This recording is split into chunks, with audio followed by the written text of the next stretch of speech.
तो हेलो दोस्तों, welcome to अपना प्राइम। ये है दी अपोथेकेरी प्रिंस का एक और एपिसोड। पिछला एपिसोड काफी कमाल का था, जिसके अंदर प्रिंस थियोंडर अपने भाई की सेफ्टी के लिए उसे फाइट में हराना चाहता है और बनना चाहता है क्राउन प्रिंस, ताकि उसके भाई के ऊपर किसी तरह की दिक्कत ना आए। लेकिन प्रिंस एंड्रयू फाइट में जीत जाता है और आखिरकार उसके पास में क्राउन प्रिंस की गद्दी हमेशा के लिए आ चुकी है। अब वही आगे किंग बनेगा और जितनी भी दिक्कतें इस सिटी के ऊपर आने वाली है वो परफेक्टली प्रिंस एंड्रयू के ऊपर ही आएगी। जब प्रिंस थियोंडर सबके सामने ऐलान कर देता है वो पूरी तरीके से अपने भाई को सपोर्ट करने वाला है और ये चीज एक अचीवमेंट की तरह होती है। और इसी के साथ में एक स्किल भी एक्टिवेट हो चुकी है जिसका नाम है ट्रीटमेंट। ये स्किल काफी कमाल की है, जो कि एकदम नॉर्मल से होने वाली है। अगर प्रिंस एंड्रयू कभी भी किसी का इलाज करेगा तो उसकी लाइफ में जितनी इंक्रीमेंट आने वाली है उसका थोड़ा सा रेशियो इसको भी मिल जाएगा। मतलब अभी थोड़ा बहुत इलाज करने के बाद में प्रिंस थियोंडर को 0.5 डेज का फायदा हो चुका है। मतलब उसके लाइफ स्पैन आधे दिन से बढ़ चुके हैं, तो उसका थोड़ा सा इफेक्ट प्रिंस एंड्रयू के पास में भी आ चुका है, जो कि काफी चीज है। अब तक प्रिंस एंड्रयू के पास में एक ऐसी स्किल्स थी जिनकी मदद से वो अपने आप को जिंदा रख सकता था, लेकिन वो सब कुछ ऐसा था जैसे वो एक टूटे हुए घड़े के अंदर पानी डाल रहा है, वो पानी तेजी से बाहर निकलता जा रहा है। लेकिन अब चीजें बदल चुकी है। अब उसके पास में फीस का कॉन्सेप्ट आ चुका है। जितने ज्यादा लोग का वो इलाज करेगा उतनी ज्यादा उसकी लाइफ स्पैन बढ़ती जाएगी और इस तरीके से वो मटरी को और तेजी से बढ़ सकता है। उसके पास में लाइफ काफी लंबे टाइम तक खत्म नहीं होने वाली।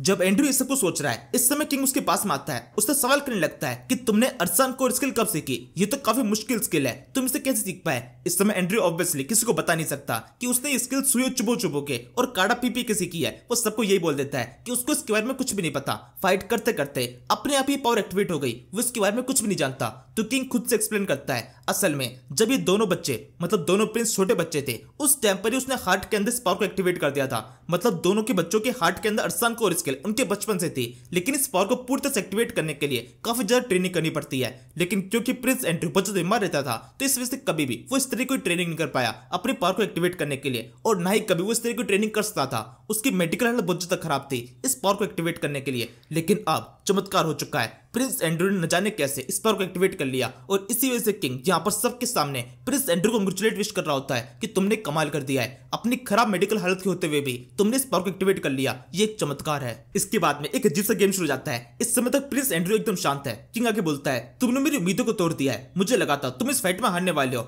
इस पर एंड्रयू माफी मांगता है। किंग दोबारा से कहता है, तुम्हें माफी मांगने की कोई जरूरत नहीं है, तुमने काफी अच्छी फाइट करी। तो एंड्रयू थैंक यू बोल देता है। किंग दोबारा से कहता है, लेकिन फिर भी तुमने मेरी उम्मीदें तोड़ी है। एंड्रयू अब की बार दोबारा से माफी मांगता है और इस तरह सिलसिला चलता जा रहा है। तभी किंग वहां जाते हुए कहता है, तुम याद रखना अभी इस समय तुम क्राउन प्रिंस हो। अब यहां से आगे कुछ फर्क नहीं पड़ता कि मैं क्या चाहता हूं या फिर इस सिटी के लिए क्या सही है। यहाँ पर फर्क इस चीज से पड़ता है कि इस फाइट के अंदर तुम जीत चुके हो और मैंने वादा किया था कि जो फाइट में जीत जाएगा उसी को क्राउन प्रिंस बनाया जाएगा। तो तुम ही क्राउन प्रिंस रहने वाले हो, लेकिन मेरी नजर हमेशा तुम्हारे ऊपर रहेगी। अगर मुझे कभी भी लगा कि तुम्हारी काबिलियत क्राउन प्रिंस कब तक कम हो चुकी है तो मैं तुरंत ही तुम्हारी पोस्ट किसी और को दे दूंगा और उससे पहले जरा सा सोचूंगा भी नहीं। मेरी नजरें हमेशा तुम्हारे ऊपर है। ये कहते किंग वहां जा रहा है और एंड्रयू भी पूरी शांत है। और किंग को ये चीज बिल्कुल पसंद नहीं आती कि एंड्रयू इस समय एकदम शांति से खड़ा हुआ है। वो चिल्ला के उससे कहता है, तुम्हारी इतनी हिम्मत, तुम मुझे जवाब नहीं दे रहे हो, जल्दी से मुझे जवाब दो। इस पे एंड्रयू कहता है, मुझे लगता है आपको थोड़ा बहुत एक्सरसाइज करना शुरू कर देना चाहिए। आप पूरे से अपनी गद्दी के ऊपर बैठे रहते हैं, इस वजह से आप मोटे होना शुरू हो चुके हैं। और इसके अलावा आपको वेजिटेबल्स खाना शुरू कर देना चाहिए,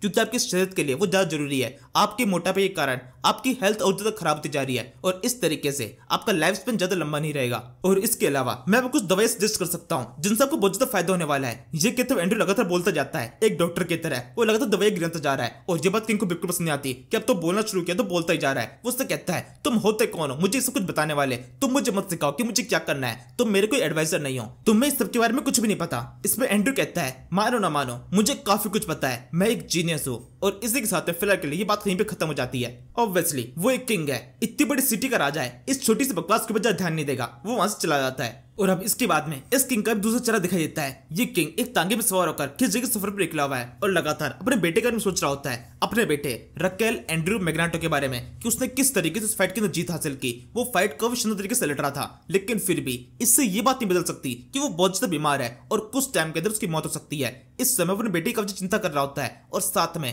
उसके पास और अपने दूसरे बेटे के पास के बारे में सोच रहा होता है, क्योंकि दोनों के पास एकदम रिलेटेड है। एक जो बेटा है उसकी मां की मौत हो गई थी, तो ऑब्वियसली दूसरे बेटे की मां की मौत भी हो चुकी होगी। और पहला बेटा जो था वो अपनी बीमारी के कारण उस इंपैक्ट से निकल नहीं पाया, और क्योंकि उसके फादर के पास में टाइम नहीं था तो अपने बेटे को टाइम न दे पाने के कारण उसकी हेल्थ और भी ज्यादा खराब हो गई। इसी वजह से इस फादर को और ज्यादा बुरा लग रहा होता है कि अपने बेटे को टाइम न दे पाने के कारण उसकी हेल्थ इतनी खराब हो चुकी है, उसको किस तरीके से उसकी मदद करने की कोशिश करनी चाहिए, लेकिन अब कुछ भी नहीं हो सकता, अब बहुत देर हो चुकी है। और अब इसके साथ में ये बात तो कंफर्म हो जाती है, यहाँ पर कोई भी एंड्रू का दुश्मन नहीं है, सबके सब एंड्रू का अच्छा ही चाहते हैं। लेकिन सिचुएशन थोड़ी सी खराब हो चुकी है और उसी के हिसाब से वो एंड्रू का बुरा सोच रहे हैं, लेकिन केवल उसके अच्छे के लिए। इसके बाद हम दोबारा से एंड्रू को देखते हैं, जो कि असल में अपने असली फादर को याद कर रहा होता है, जिसकी हार्ट अटैक के कारण मौत हुई थी और हार्ट अटैक का कारण था मोटापा। वो उसी चीज को ठीक करने की कोशिश कर रहा है। असल में उसके जो अभी के फादर है, मतलब इस वर्ल्ड के अंदर, उसके साथ भी सेम दिक्कत होने वाली है, कुछ टाइम में उसकी मौत हो सकती है और एंड्रयू उसी रिग्रेट के अंदर है। असल में जिस समय उसके फादर को मौत आई थी, मतलब हार्ट अटैक आया था, उस समय वो अपने फादर के साथ में नहीं था,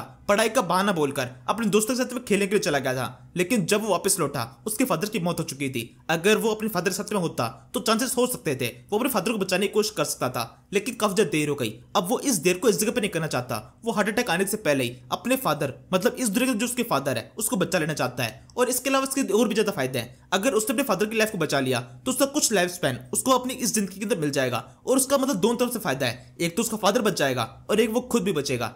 ये सोचते हुए एंड्रयू असल में एक तांगे के अंदर बैठा हुआ है। ऐसा हो सकता है जिस जगह पर फाइट होनी थी और जिस जगह पर उसका घर है, वो दोनों जगह एक दूसरे से काफी ज्यादा दूर है, तो वो अपने घर की तरफ जा रहा है। इस समय उसके साथ में बेरू भी उस तांगे के अंदर है, जो कि लगातार रोता जा रहा है और एंड्रयू की उसके ऊपर नजर ही नहीं पड़ रही है। वो धीरे से कहता है, प्रिंस एंड्रयू, जरा से एक बार इस तरफ देख लीजिए। एंड्रयू की उस पर नजर पड़ती है। उससे कहता है, ये तुम रोना क्यों शुरू कर दिए और तुम ये कब से रो रहे हो? इसमें वो कहता है, काफी देर से, जब से हम इस तांगे के अंदर बैठे तब से मैं लगातार रोता जा रहा हूँ और ये उम्मीद कर रहा हूँ कि आपके मेरे ऊपर नजर पड़ेगी, लेकिन आप तो मेरी तरफ देख नहीं रहे हैं। जरा सा मेरी तरफ देखिए, दया कीजिए और मुझसे पूछ लीजिए कि मैं क्यों रो रहा हूँ। ये सुनकर एंड्रयू पूछ लेता है, बताओ तुम क्यों रो रहे हो? और बेरू एक्सप्लेन करने लगता है, असल में अभी कामयाबी के कारण आपने जिस तरीके से अपने भाई को फाइट में हराया, सबके सामने प्रूफ किया कि हाँ आप बहुत ज्यादा काबिल है, ये पोस्ट आपके पास में रहनी चाहिए। वो काफी शानदार था और उसको देखकर मैं बहुत ज्यादा खुश हो चुका हूँ। और फाइट के एंड के अंदर प्रिंस थियोडोर ने जिस तरीके से अपनी लॉयल्टी आपकी तरफ दिखाई, उसको देखकर तो मैं और भी ज्यादा खुश हो गया। ये आंसू इसी वजह से बह रहे हैं। ये कहते हुए बेरू एंड्रयू गले लगने की कोशिश करता है। एंड्रयू तुरंत उसे खुद से दूर करते हुए कहने लगता है, हम एक बहुत ज्यादा इंपॉर्टेंट जगह पे जा रहे हैं कुछ जरूरी काम करने के लिए,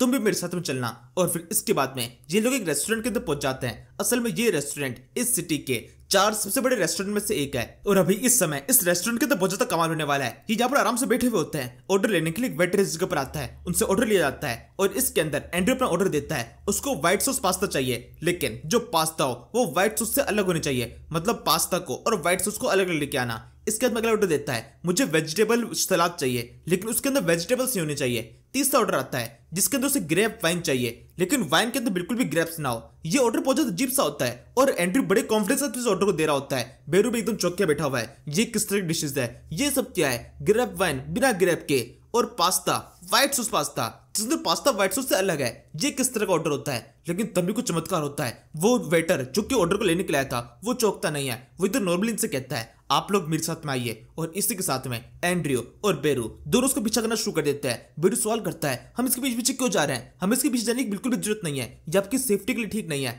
लेकिन एंड्रयू उसको चुपचाप पीछे चलने के लिए कहता रहता है। इसके बाद में ये लोग एक जगह पहुंचते हैं। यहाँ पहुंचने के बाद वेटर एक अलमारी को साइड में खिसका देता है। यहाँ पर नीचे की साइड में खुफिया रास्ता है, सीढ़ियां नीचे तरफ जा रही है। वेटर को नीचे की तरफ जाने का इशारा कर देता है और ये लोग आसानी से वहां से नीचे तरफ उतरना शुरू कर देते हैं। अभी भी इस समय भी बेरू बहुत ज्यादा घबरा रहा है। ये किस तरह का रास्ता है? एक रेस्टोरेंट के अंदर इस तरह का एक अजीब सा रास्ता कैसे हो सकता है? ये लोग इस रास्ते को छुपाने की कोशिश कर रहे हैं। सबसे कमाल की बात यह है, प्रिंस एंड्रयू को इसके बारे में कैसे पता है? क्योंकि एंड्रयू कभी भी अपने कैंसल से ज्यादा बाहर नहीं निकला है। वो इस तरह के रेस्टोरेंट के अंदर कभी भी नहीं आता। बेरू अक्सर रेस्टोरेंट के अंदर आता रहता है। वो बहुत अमीर है, शाही फैमिली से बिलोंग करता है, एक शाही डॉक्टर है। इस तरह के रेस्टोरेंट में अंदर आना उसका लिए बहुत ज्यादा नॉर्मल है, लेकिन उसको भी इसके बारे में कुछ भी नहीं पता। एंड्रयू कैसे पता हो सकता है? वैसे इस समय एंड्रयू खुद भी बहुत ज्यादा घबराया हुआ होता है। असल में उसने क्योंकि नोवेल पढ़ी हुई है, उसको अच्छे से पता था जो उसने ऑर्डर दिया था वो असल में एक पासवर्ड की तरह था, जो कि इस तरह गेट को ओपन करता है। उसे एग्जैक्टली पता था कि किस वेटर के सामने किस ऑर्डर को देना है और किस तरह से जगह को ओपन करना है। लेकिन फिर भी उसे घबराहट काफी ज्यादा थी। अगर जरा से भी गड़बड़ हो जाती तो ये ऑर्डर और ये टेक्निक, ये पासवर्ड ठीक तरह से वर्क नहीं करता। इसके जब ये नीचे की तरफ उतर रहे होते हैं, असल में प्रिंस एंड्रयू इस जगह पर किसी का इलाज करने के लिए आया है, किसी का ट्रीटमेंट करने के लिए, और उससे एक अच्छी फीस मिल सकती है। इस समय प्रिंस एंड्रयू तो जानता है वो असल में क्या कर रहा है, लेकिन बेरू जो कि अभी एंड्रयू को पीछे कर रहा है, उसके पास करने के लिए कुछ भी नहीं है। वो बस लगातार सवाल करता रहता है, ये हम किस जगह पर है? आपको इस जगह के बारे में कैसे पता है? हम यहाँ पर किस काम के लिए जा रहे हैं? क्या हम किसी से मिलने के लिए जा रहे हैं? प्लीज मुझे कुछ बताइए। उसकी तजिद करने के बाद में प्रिंस एंड्रयू से बताना शुरू करता है, असल में यहाँ पर एक डामिन नाम का बंदा है, वो उससे मिलने के लिए आ रहे हैं। क्या तुम्हें डामिन नाम का बंदे किसी को जानते हो? बेरू कहता है नहीं मैं नहीं जानता। एंड्रयू कहता है तुम मेरे पीछे क्यों पड़े हो? तुम कुछ भी नहीं जानते, बस चुपचाप मेरे पीछे भी चलते रहो। इसके बाद ये लोग गेट के आस पहुंचते हैं और गेट को जैसे खोला जाता है उस जगह पर काफी सारे लोग पहले से उस जगह मौजूद होते हैं। असल में ये एरिया एक एरिना है, एक इलीगल एरिना। एक इतने बड़े रेस्टोरेंट के नीचे पूरे एरिना को क्रिएट किया गया है और यहाँ पर फाइटर्स की फाइट होती है। काफी सारे लोग इस फाइट को देखने के लिए आए होते हैं और अब की बार प्रिंस भी इस जगह पर आया है इस फाइट को देखने के लिए। इस समय रिंग के अंदर एक फाइटर दिखाई देता है जिसको देखे बेरू बोलता है, क्या यही है वो डामेन जिससे आप मिलने के लिए आए? इस पे एंड्रू कहता है, नहीं ये तो वो नहीं लग रहा, ये कुछ ज्यादा ताकतवर सा लग रहा है और वो इतना ताकतवर नहीं था। इसके बाद में एक दूसरे फाइटर की जगह पर एंट्री होती है। ये भी दिखने में काफी ताकतवर लग रहा है लेकिन इसकी बॉडी थोड़ी ज्यादा पतली है। देखने से लगता है काफी ज्यादा रफ्तार वाला बंदा है और अपनी रफ्तार के दम पर इस फाइट में जीतने वाला है। असल में यही बंदा है डामेन जिससे मिलने के लिए एंड्रू इस जगह पर आया है, लेकिन इससे ट्रीटमेंट फीस वसूलनी है। लेकिन ये बंदा दिखने में काफी तक ठीक लग रहा है, इसकी किसी भी तरह की बीमारी नहीं है। या फिर यहाँ पर ऐसा हो सकता है इस फाइट के अंदर कुछ खतरनाक होने वाला है जिसके बाद में उसको ट्रीटमेंट की जरूरत पड़ेगी और एंड्रू सही टाइम पर उसको ट्रीटमेंट दे देगा। मतलब बीमार होने से पहले ही डॉक्टर इस जगह पहुंच चुका है इलाज करने के लिए। वैसे केवल इतना सा कारण काफी नहीं है कि एंड्रू खुद से एक बंदे का यहाँ पर इलाज करने के लिए आए, क्योंकि उसको मरीजों को ढूंढना ज्यादा मुश्किल नहीं है, लेकिन फिर भी एक स्पेसिफिक पर्सन को ढूंढने के लिए इस जगह पर आया है। मतलब इस बंदे के जरूर से कुछ ना कुछ खास है। इसके बाद में अब फाइट शुरू होने वाली है। ये चीज क्लियर होती है, ये जो दूसरा बंदा इस फाइट के अंदर पहले से मौजूद है ये कोई फाइटर नहीं है, ये असल में इस एरिया को क्लियर करने के लिए आया था। इसका काम हो चुका है और होस्ट इसको यहाँ जाने के लिए कहता है। अब असल मायने में फाइट शुरू होने वाली है। डामेन एक फाइटर है, होस्ट सबको बताने लगता है हमारे पहले फाइटर है डामेन जो कि 17 साल के थे तब हमारे एरिना को ज्वाइन किया था और तब से ये अनस्टॉपेबल रहे हैं। अब तक इन्होंने सारी फाइटों को जीता है और अब की बार का इनका ओपोनेंट कुछ ज्यादा खतरनाक है। इसके बाद में एक दीवार दिखाई देती है, एक केज दिखाई देता है। केज की दीवार खुलने लगती है, वहां पर कुछ चमकती हुई आंखें दिखाई दे रही है लेकिन ये कुछ ज्यादा ऊंची है, शायद से इस बंदे की हाइट कुछ ज्यादा ही है। इसके बाद ठीक से दिखाई देता है यहाँ पर एक राक्षस है, एक ओक। मतलब ये लोग इंसान की फाइट एक राक्षस से करवा रहे हैं, जिंदा राक्षस से जिसके अंदर बहुत ज्यादा ताकत है। और ये देखकर एंड्रू चौंक जाता है, ये सब कुछ क्या है? वो इतना एक्सपेक्ट करके नहीं आया था कि डामेन यहाँ पर एक राक्षस से फाइट करने वाला है। वैसे अब इसके बाद में ये बात तो क्लियर हो जाती है, उसको जरूर से एक डॉक्टर की जरूरत पड़ने वाली है। लेकिन मुझे से लगता है डॉक्टर से ज्यादा उसको एक पादरी की जरूरत पड़ने वाली है जो कि उसके अस्थियों को संस्कार करेगा, क्योंकि इसके बाद में सब कुछ भी नहीं बचना। ये डॉक्टर उसको पीस पीस के उसका चूरा बना देने वाला है और कोई भी डॉक्टर उसके बाद उसका इलाज नहीं कर पाएगा। उसकी चूरा बुच्च की बॉडी को केवल संस्कार कर देना वही आखिरी चीज बचेगी। अब इसके आगे इस फाइट में क्या होने वाला है वो तो अगले एपिसोड में पता चलेगा। फिलहाल के लिए इस एपिसोड को खत्म कर देते हैं। Thank you for watching. तू मेरा बेटी तू है, अपनी बेटी तू है, समंदर सी दुनिया भावना में बह गया मैं।